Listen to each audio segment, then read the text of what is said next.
So yesterday we talked about scientific notation and powers of 10, and today we're going to talk about the exponent rules. And the reason we're talking about exponent rules is as a way to make your lives easier. So these exponent rules and exponent shortcuts are the whole reason for doing them is to make your lives easier and to make things shorter for you so that you guys can take shortcuts when you have large exponential problems. So we are going to talk today about the multiplying rules. There are 2 multiplying rules, and then there's 1 division rule. And so that's what we're talking about today. We've already done the rule with negative exponents. So can somebody remind me with a negative exponent, for example, something like this, 5 to the negative 3, how would you write this? Good. 1 over 5 to the positive 3. So if it's a negative exponent, that means it's shifting position. So this was technically in the top before because anything can be a fraction if you put it over 1. So it shifted to the bottom, and that's what makes it positive. You cannot have negative exponents. So if you have a negative exponent, you need to do this to simplify it. This is not considered correct. It's not done. Okay? All right, so keep that in mind because that's going to come up a couple times today. All right, so when you are multiplying exponents, for example, in this problem, when you have the same base, the base here is what? 5. When you have the same base and exponents of 3 and 2 and you're multiplying, let's take a look at what this would look like if we expanded it. How would you write 5 to the third? And how would you write 5 to the second? So if I am multiplying those times each other, this is really just 5 to the 5th power. So can anybody, using your incredible brains, figure out a shortcut for how you could get this without writing it out? Andy? Just add the exponents, right? So if you are multiplying the same base, when you're multiplying, the shortcut is to add the exponents.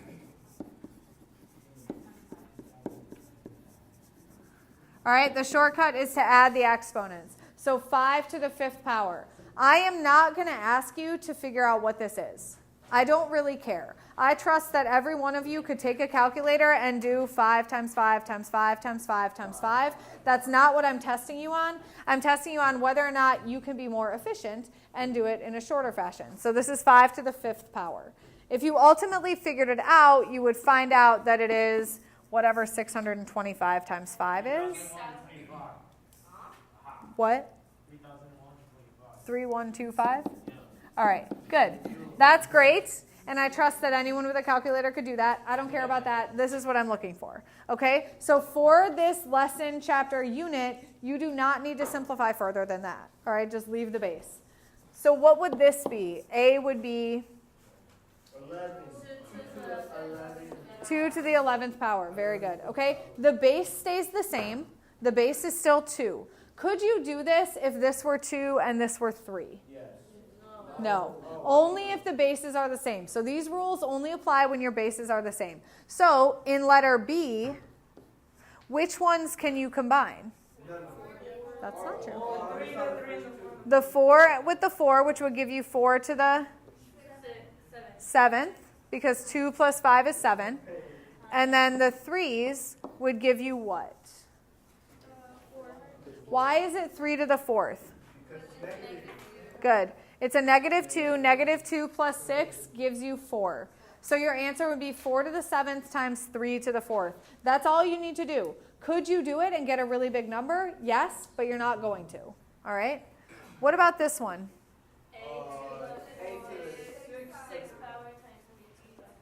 Good. Why didn't the B change? There's no other B's. So you're just combining the A's. This is very similar to adding and subtracting with like terms. You need to have a same base to be a like term. All right, what about here?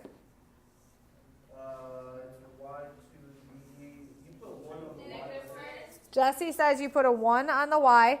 So then, Ray, it ends up being, and we can't leave it like that. So it really ends up being 1 over y to the first. Okay? He got or everybody who did that. So Jesse started by saying you have to put the 1 right here. If you remember that, do you have to actually write it? No. But if you are going to forget that, make sure you write that in. So 2 plus 1 is 3. 3 plus negative 4 gives you negative 1. Why did we have to do this last bit? Cannot leave something with a negative exponent. Good. All right. So that's multiplication. So if you have the same base and you're multiplying, what do you do with your exponents? Add them. This is called a power raised to a power. So here we have 3 to the 4th to the 5th power. So, yes. So you want to distribute that exponent. So you're distributing it to the other exponent, which in this case is 4. So when you distribute, what kind of math are you doing? So this is actually 3 to the 20th power. So when you have a power raised to a power, you distribute the exponent.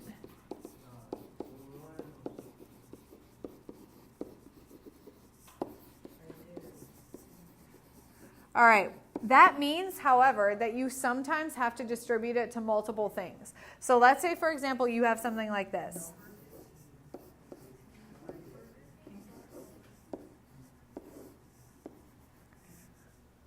This exponent 3 goes to all the exponents inside the parentheses. Are there any exponents that are not written in here right now that you should put in? Yes. Zulema, the 8 should have a 1. All right, so how many times am I distributing the 3?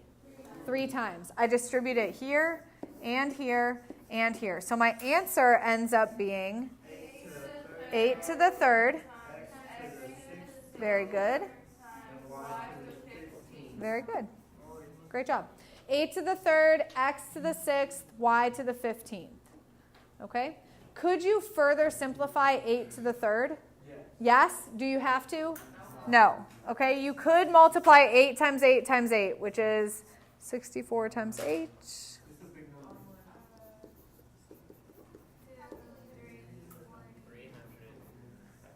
512.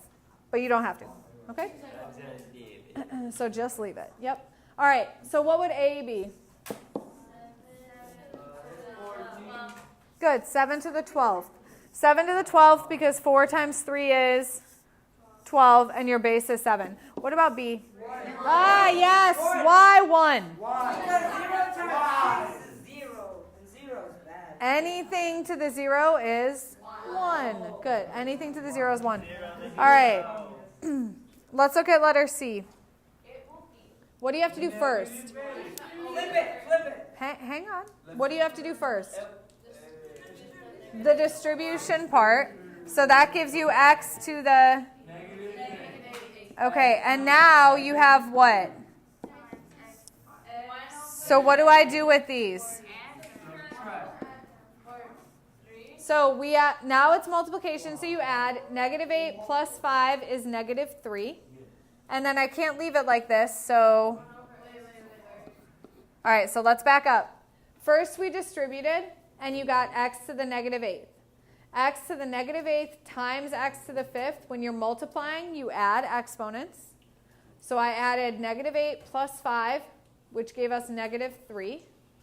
And then when you go ahead and simplify that, it's 1 over x to the positive 3 because you cannot have a negative exponent. Very good. Well done. Order of operations applies similarly here. You see parentheses, you should do that stuff first. Destiny. So when you have like a negative number, like negative 3, Uh-huh. when you're done simplifying and stuff, you have to put a 1 over it? Yes, you move it to the bottom, using air quotes, because we're moving it to get rid of that negative sign to make it positive. So basically, again, a negative exponent just tells you need to flip it. In this case, it's on the top, because technically this is over 1. So that's where that 1 comes from. You flip it and this 1 becomes your placeholder. If it were on the bottom, then you'd flip it to the top.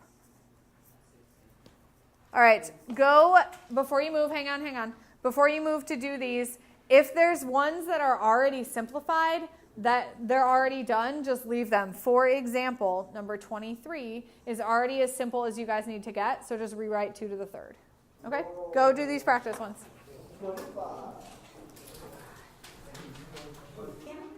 Okay, so those are the multiplication rules. So we have a multiplication. If you're multiplying exponents, you add them. If you are multiplying a power to a power, then you multiply it. What do you think you do when you're dividing? Subtract. Very good, yes, subtract. So if you have the same base and you're dividing, then subtract your exponents. So, for example, in this one, do you have the same base? No, Yes, the base here is 5. So you would do 7 minus 4, which is 3. So it's 5 to the third power. That's the answer. Yep. So you're just simplifying these. So you do 7 minus 4, which is 3. And the reason this works is because if you were to expand this out, it would look like this. 5 times 5 times 5 times 5, 3, over 5 times 5 times 5 times 5. What happens with these 5s? And you're left with 5 to the third power. Okay? All right. So, yes. Good. Then this should be just a refresher for you. Ray? Yes. So what if you had, that is a perfect question, what if you had 5 to the 4th over 5 to the 7th? Nope, not yet. All right, so if you subtract those, 4 minus 7 gives you -3. So your answer would end up being, which makes sense because if you flip this picture, that just looks like all your 5s are left, but they're down in the bottom. Okay. So if you subtract and get a negative, you do the same thing. You just move it to the bottom to make it positive. All right, so what would A give you? 8 and 2. 6. 8 minus 2 is 6. All right, what about B? 1. Why is it 1? 5 minus 5 is? Anything to the 0 is? 1. Very good. All right, what about C? So the first thing you have to do is distribute that 4. So your numerator stays the same, but what does your denominator look like? A to the 4th, B to the 4th. Why did the numerator stay the same? Because there's a 1 behind it. Yeah. Why didn't the numerator change? Yeah, there's no other exponent being distributed. So now what would you do?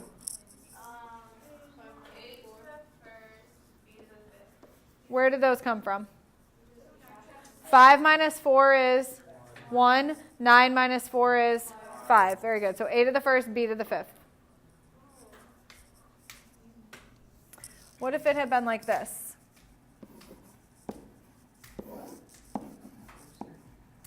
That's a 3. I swear. All right. And then A to the... What if it had looked like this? A to the... Okay, so then what does that ultimately look like? Very good. So Elijah, the B to the 1st stays in the top. Why? It's a positive exponent already. And then Elijah, the A to the -3 has to move where? You were hoping all the other Elijahs would take over for you on that one too? Yeah, what happened to the A to the -3? It had to move down to get rid of the negative exponent. You can't have a negative exponent, so to simplify, you moved that one. But the B to the 1st had a positive exponent, so it stays in the top. Do you need this one here? The B1. You don't need it because it's an understood one, but I always keep it because it doesn't hurt to have it. All right.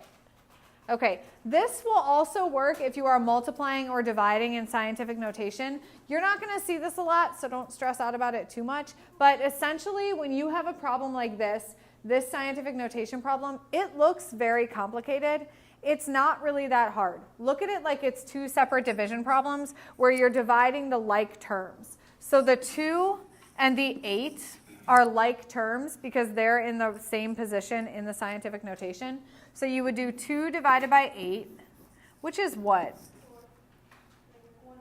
1 over 4. So this is a fraction, so it's going to reduce to 1 over 4. And then you would do 10 to the 8th divided by 10 to the 5th, which would give you what? 10 to the 3rd. So then you're just going to write it like this, 1/4 times 10 to the 3rd. Okay?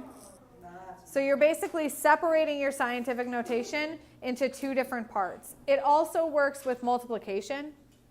So you could do 2 times 10 to the 5th times 3 times 10 to the 8th. And you would do 2 times what? 2 times 3, because those are the base in your scientific notation. And that will give you what? 6. And then you do 10 to the 5th times 10 to the 8th. If it's multiplication, what do you do with your exponents? Add them. So it's going to give you 10 to the 13th. So then your answer would be 6 times 10 to the 13th. You could do all of that in a calculator, and it would end up giving you the same thing. It's just you're talking huge numbers, so these are all just shortcuts. Everything we just did is a shortcut, and you could do it all in your calculator and end up with those numbers that might shortcut you back to the scientific notation. It's just going to be quicker, and you can do it mentally this way. All right, try these 5. Try these 5 practice problems.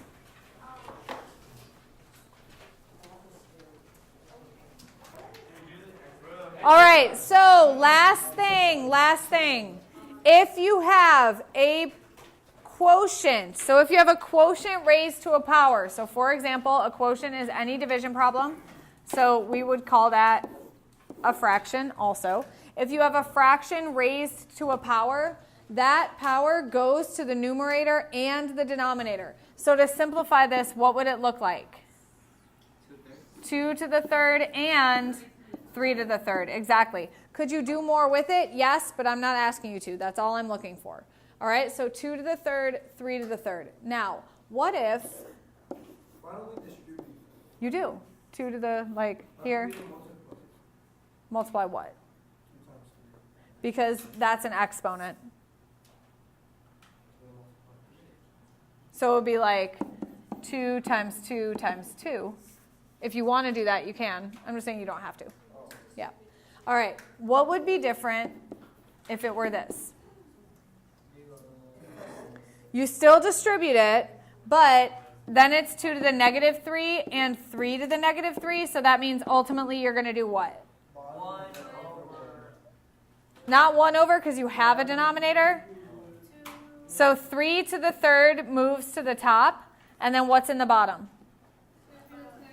2 to the 3rd. Okay, so because this has a negative exponent, it shifted down to the bottom.